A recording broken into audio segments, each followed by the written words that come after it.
جب غزوہ بدر پہ سرکار نے پوچھا کہ اے صحابہ لڑو گے؟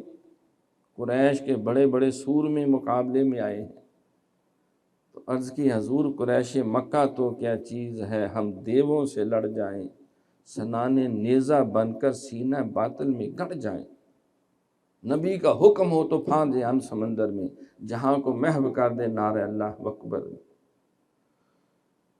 تو اشداء علی الکفار، کفر کے لیے کوئی نرمی نہیں، کوئی کمپرومائز نہیں، اور رحماء بینہم، آپس میں بڑے مہربان ہیں، محبت اور اخلاص کے پیکر ہیں، ایک دوسرے پہ اپنی جانی چھڑکنے والے ہیں۔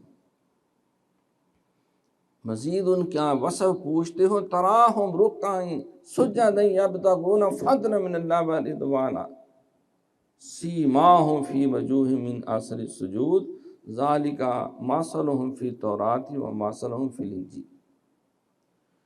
وہ رکوع و سجود میں رہتے ہیں، اللہ کی عبادت میں رہتے ہیں، وہ اللہ کے رضا اور فضل کے طلبگار ہیں، اور ان کے چہروں کے اوپر ان کی عبادتوں کے آثار ہیں۔